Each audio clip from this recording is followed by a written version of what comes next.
All right, first things first. Mic test 1 2, mic test 1 2. Does this work? It does. Hooray.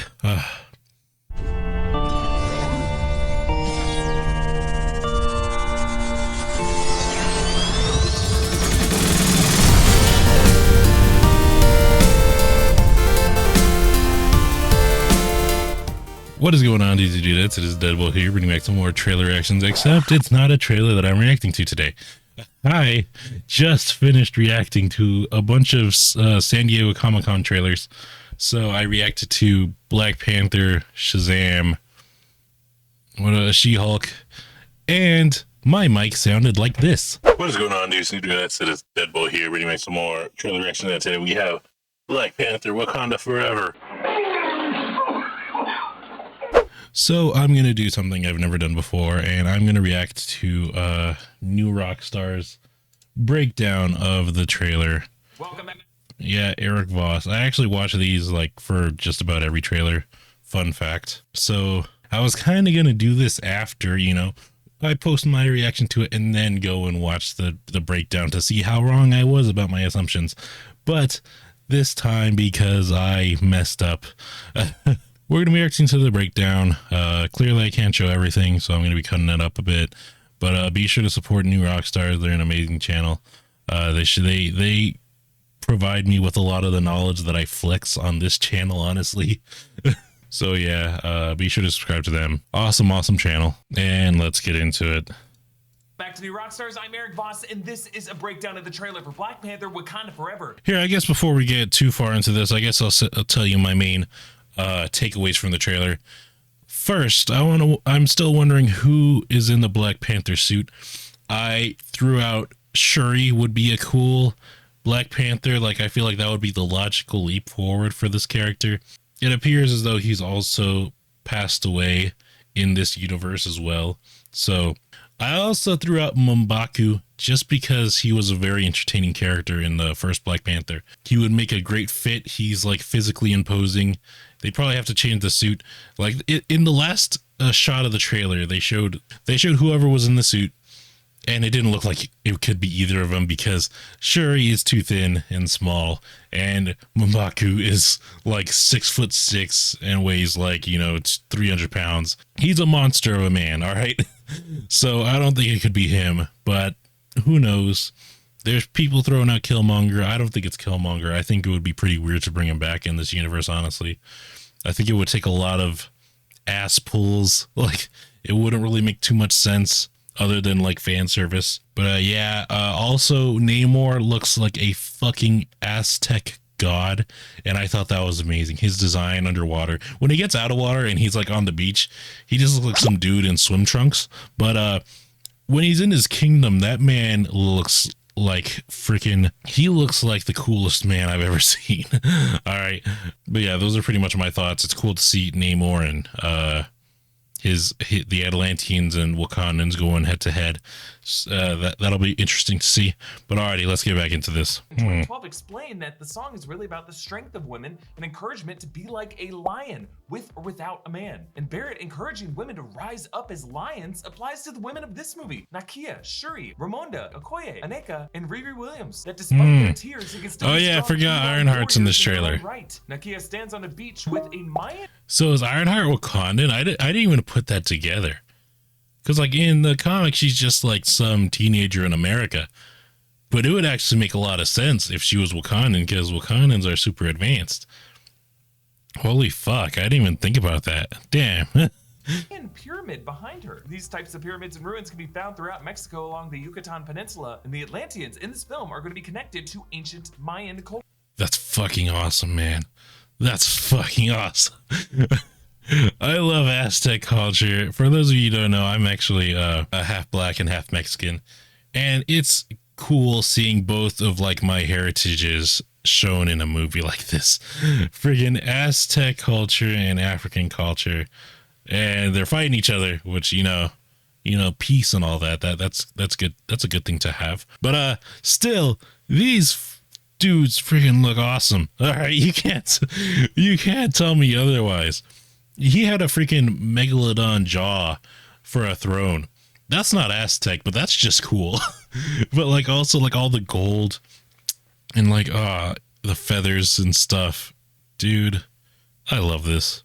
In blue and purple is Dorothy Steele as the elder of the merchant tribe, returning from the 2018 film. Dorothy Steele passed away at age 95 in October 2021 after completing her work for this film. In the streets, citizens dance in white clothes. White I didn't know that. Rest in peace. When they are in mourning. Ramonda and Shuri were both wearing white to mourn T'Chaka's death at the beginning of the 2018 film. A comfort for your loss. Thank you, Nadia. That's Chadwick Boseman's death by showing the death of T'Challa. How the character has died remains unclear. Some have wondered if this film might be set during the blip. Maybe they could be mourning T'Challa's dusting, but that is not possible. Yeah, he already came back. That's another thing I was questioning. How the hell did he? How are they gonna make him pass away in this universe? Because what the last time we saw him was in Endgame, right? Or I mean, I guess like the Black Panther suit is CGI. So they could CGI a scene where he dies, but like it has to be in an incredible way. Like he has to go out a hero. He can't just like, I hope they didn't just make, he got sick and he passed away. And I know he passed away of cancer in real life.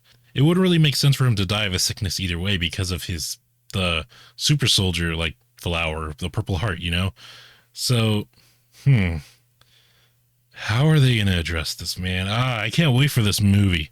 Because Shuri was among the dusted, according to Avengers Endgame, and Shuri is in this movie. Also, according to everyone on cast and crew, this, along with every other Phase 4 title, aside from a couple flashbacks, is set definitively after the blip. I just hope that they don't make the actual circumstances of its death a kind of plot point to the movie. Like, this movie does not have to be a it doesn't look like it to solve how T'Challa died, but rather a story about what people do after in his absence. Now, the gate that they are headed toward has a statue of Bashenga. Bashenga was the first Black Panther. Oh, that's cool. King who united the tribes of Wakanda and the one who first consumed the heart-shaped herb to come into communion with Bast. Here you can actually see Bast sitting at Bashenga's feet. But then notice the figure that's to the cool. right. That is a female figure. Could it be Bashenga's wife, his sister, his daughter, his mother? There is another feline sitting at her feet, which I believe to be Sekhmet. Bast is derived from Bastet, the Egyptian feline goddess, the more peaceful of the pairing that also includes the more aggressive feline deity of Sekhmet. This appears to be the royal cemetery, aka the necropolis of Wakanda. So as the past couple titles of the MCU have started to explore how certain superheroes are avatars of deities and how those deities are actually represented in the Marvel Universe and Omnipotent Thor, Love, and Thunder, including someone who we thought was Bast and a white-furred feline figure that I think might be Sekhmet, this film may now expand this kind of mythology to include both the Black Panther and Bast and an ancestral female companion empowered by Sekhmet.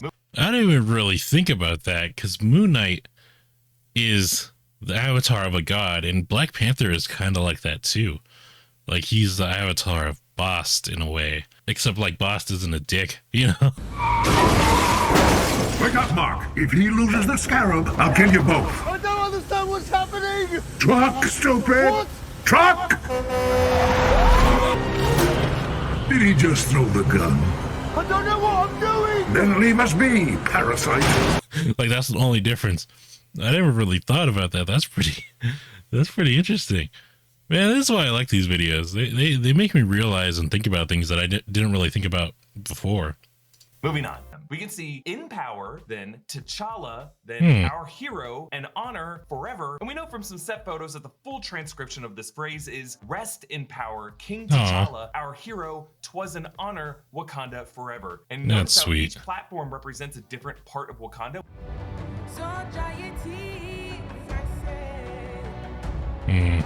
Here we see the birth holy shit.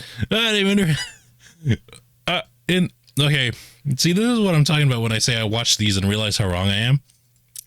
When I reacted to this, I saw that he had here, I'll just go to the freaking trailer.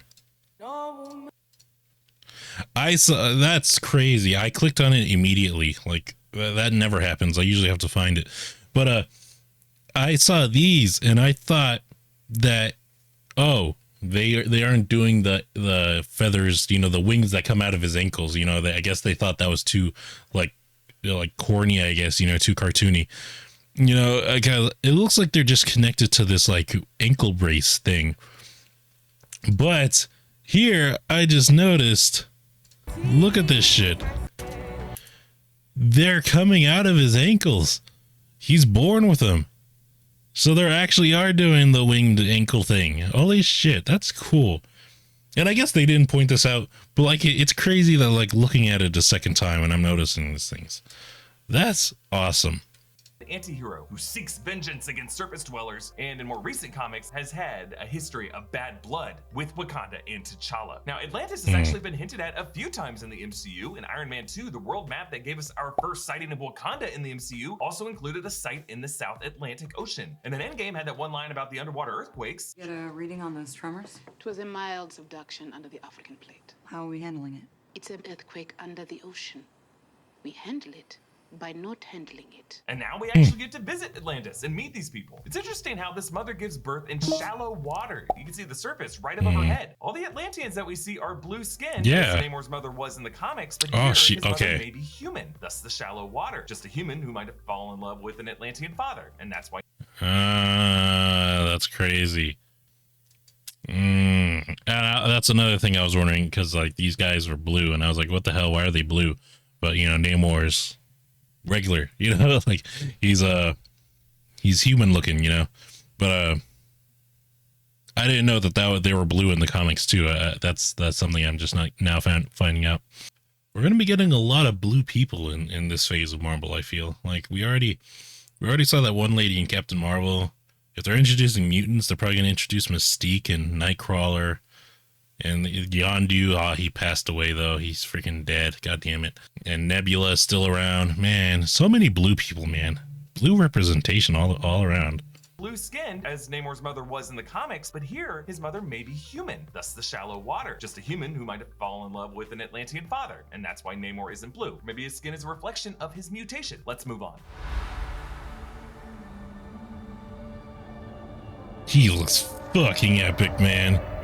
In this shot, adult Namor turns from a large orb of light underwater. What is this? I'm wondering if this could be an underwater explosion that Namor is just turning away from in slow motion. Maybe one of those mild subductions that Okoye brushed off, but was actually— Does he have super speed? Mining away at Namor's like home. that? Namor wears a ceremonial Mayan headpiece with a jaguar head, making Namor parallel to the Black Panther, but with the ferocious feline of Central America. A helicopter approaches a human research vessel, but this isn't a purely scientific mission because a guard is holding a freaking machine gun, and this dive is occurring at night. If you want to see stuff under the ocean, why wouldn't you just go during the day? Yeah, this is not a harmless academic trip, my friends. This actually might be the human intervention that aggravates Atlantis and puts Wakanda in an awkward situation, as Wakanda, unlike Atlantis, opened up to the world community, and thus, from the Atlanteans' point of view, might have made themselves culpable every time the humans do something stupid. Moving on.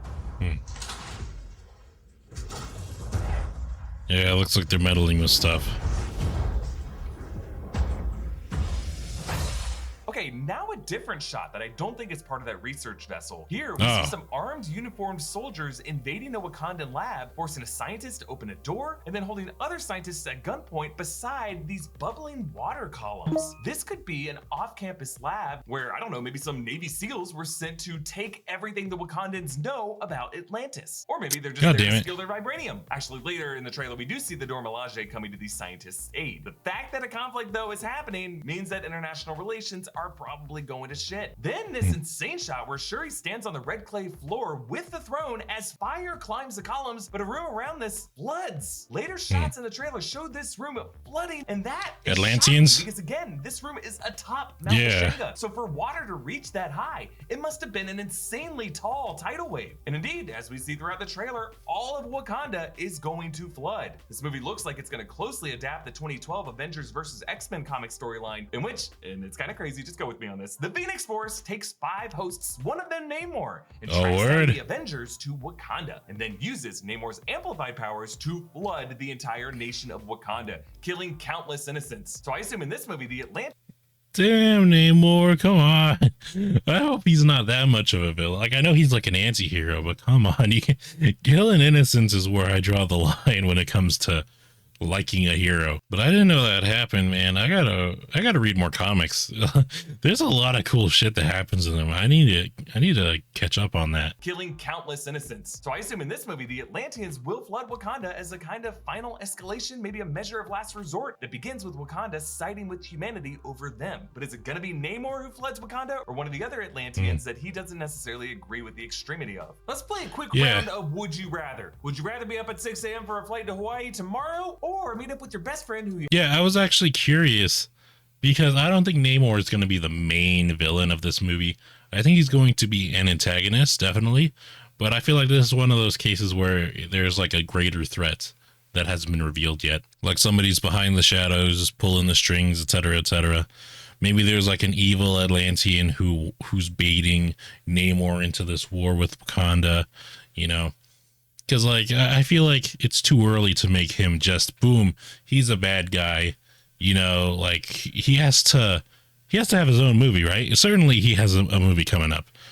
I don't know that for sure, but certainly he needs his own movie. Check out. Go to biotics.com/newrockstars and get 15% off your first order. Shuri in the lab greets Riri Williams, aka Ironheart, a brilliant MIT student and engineer played by Dominique Thorne. And she's gonna be getting her own Disney Plus series in fall 2023. Looks like Shuri might be doing some recruiting of great minds from Tony Stark's alma mater. Now, Letitia Wright as an actress is just very thin, but notice as she approaches Dominique Thorne, she has definitely put on a bit of mass in her shoulders. Yeah. I only bring this up because the final shot of this trailer is just gonna force us to pay close attention to all of these actors' physiques. Yeah. And right as Shuri and Riri slap hands, But she still that seems too repetition thin to of be that "Everything Black Gotta Be Panther. All Right transitions seamlessly into Kendrick Lamar's All Right.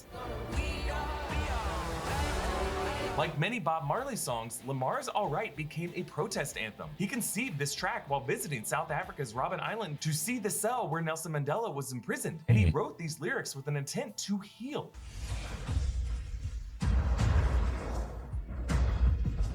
He looks fucking awesome. I'm gonna say that every time he shows up. Powerful nation in the world, and my entire family is gone. Okay, an interesting flashback shows this ranch house on fire, and then there's like an old-timey carriage, someone in an old-timey attire dead out front, as a young Namor gazes up at this fire with 4 blue-skinned Atlanteans. I assume this is part of Namor's origin story, maybe the death of one of his parents, and the fact that this seems to be set so far in the past might mean that they give Namor a similar origin that he had in the comics. He could just be very old, someone who ages very slowly. I like how the Atlanteans wear these breathing masks over their faces, but presumably to circulate water into their mouths, since they might not be able to breathe air. But Namor doesn't have to wear one because he is part human. But then we have this match cut of adult Namor meeting the Atlanteans on a different shore. This, if you look at the structures in the background, is Wakanda. Now, Wakanda seemed to be in the middle of the African continent, but it did border a body of water. And if you look later on in this trailer, on the same beachfront, Namor and the others face fire from a Wakandan aircraft as M'Baku leaps at them from a boat. But interesting how in that shot, I don't want M'Baku to die, but seeing them fight would still be cool. Like, not gonna lie. Have I not given everything?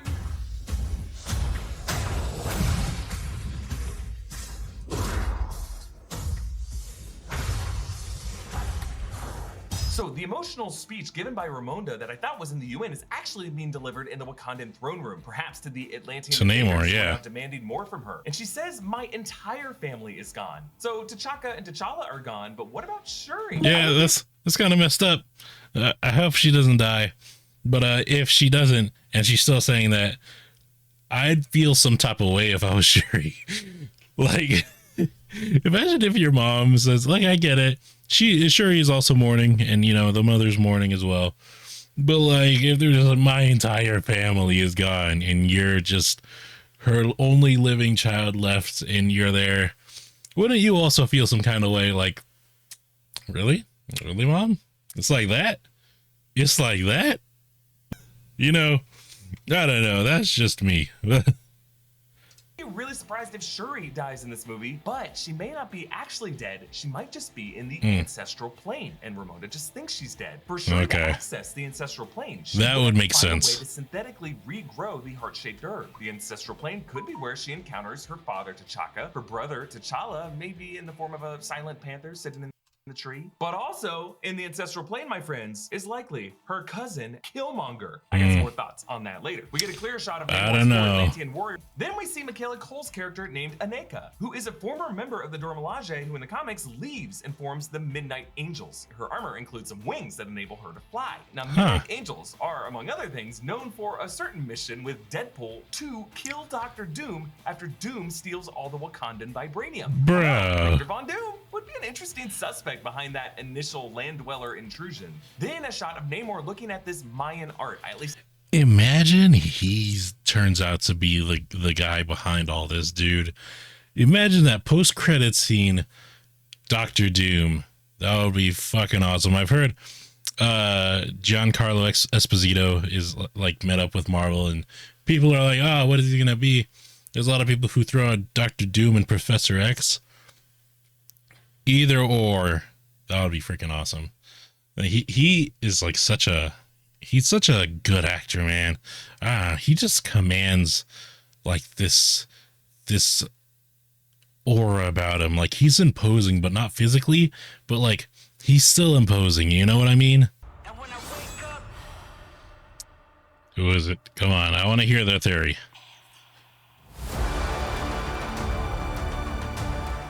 So, who is our new Black Panther in this black and gold suit? I initially thought Shuri, since, you know, Letitia Wright has put on some muscle. But based on the silhouette, I will say it looks more like Nakia, who is the first character we see in this trailer. I didn't even think about I that. could be wrong. I just do think this figure looks a bit more masculine to me. And really, the clue I'm most interested in comes from the line of Kendrick Lamar's All Right that Coogler cuts to black on.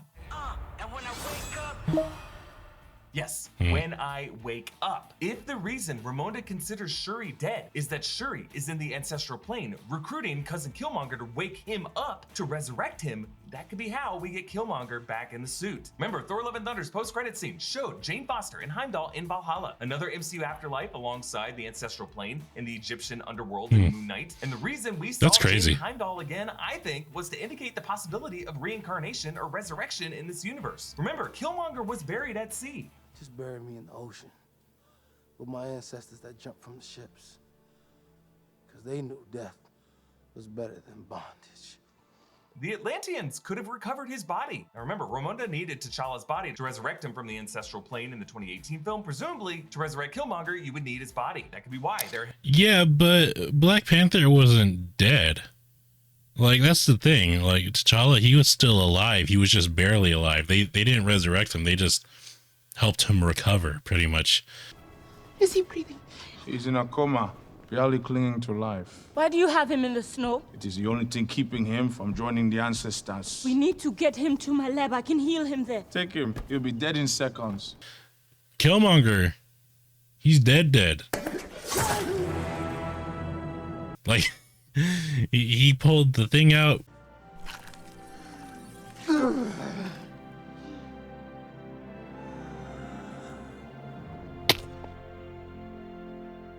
He passed out, and then he was buried at sea. Like, I mean, I know that wasn't shown on you know, footage, but like, what else did he do with him? Was he like, you know what, nah, I'm not going to respect your wishes. I'm actually going to take you to this healing pod and, you know, fix you up Goku style, you know, like, even though you didn't want that and now you're in prison, you know, like, I don't think Black Panther would do that. I'm pretty sure Killmonger is fully dead. I would be surprised if he wasn't a freaking skeleton at this point. But the theory of Shuri going back into the ancestral plane, it makes sense. And I could see that happening. And I could also see Killmonger being like reformed, like his time in the ancestral plane reformed him. They brought him to his senses. He's not freaking trying to, you know, bomb American cities or whatever he was trying to do in the first movie. I could see that, but oh man, I don't know. I think it would be better if it was Shuri or Okoye even. Or Mamaku, like I said, that would also be entertaining. But more seriously, Okoye or freaking Shuri, those seem more logical to me than reviving Killmonger. But like I said, we'll see We'll see. I'm very hyped for this movie. Like, this is the most hyped movie I have for this year. Like Thor: Love and Thunder, I wasn't that much hyped for. What other movies came out? Doctor Strange. Shit. I think I was kind of hyped for that one though. But disregarding that, Wakanda, Black Panther, Wakanda Forever. This is one of the most hyped I've been for a movie in a while. Headed out to the ocean. And in this trailer, at the very beginning, there was one shot of Shuri in which she is in this golden, hazy, out of focus realm and she's crying. What is making her cry? Who is she seeing? Who is she reuniting with in this moment? Perhaps she could be in her ancestral underworld, waking up a warrior to help her reclaim her home. Now, so much attention has been paid to who's in the suit that some have overlooked the context of this moment. Someone out of focus is climbing back to their feet on this it's Namor, framed in this panther's claws. Now, I assume it's Namor. Looks like it's a blur of Huerta's chest and his green jammers, golden gauntlets, and chest piece. But if this beach is Wakandan, that would mean this is pre-flood. Because if they need those floodwaters to rise enough to flood the throne room, there wouldn't be a beachfront here. So Killmonger's resurrection and conflict with Namor in this moment might actually be the thing, the moment of escalation that leads Atlantis to retaliate by flooding Wakanda, a risk that Killmonger might consider worth taking. As Doctor Strange learned in Multiverse of Madness, resurrecting the dead may seem like a quick fix, but in the grand scheme of things, it's an unholy action. That's to true. Bury the dead and can curse the living with unintended consequences. Thank you so much for watching this video. You can follow me on Instagram and Twitter at EAVoss. Be sure to support New Rockstars. This was a very good video, like all of their videos when it comes to breaking down trailers and stuff. I don't watch their other videos, honestly. I just watch their trailer breakdowns and like episode breakdowns of like the shows that I watch. But this got me thinking, man. It made me realize a bunch of stuff I didn't realize before. It made me more hyped for the movie than I already was, and I was already very hyped. So be sure to subscribe to New Rockstars. They're a great channel. If you like nerdy stuff, if you like Marvel, DC comics and all that, watch their channel. They do a good job of breaking stuff down. They're like one of the best at it. But alrighty guys, thank you guys for watching. Hope you guys enjoyed. Be sure to like, comment, and subscribe. And if you're greatly appreciated, I'll see you guys in the next video. Stay safe, everybody. Bye-bye.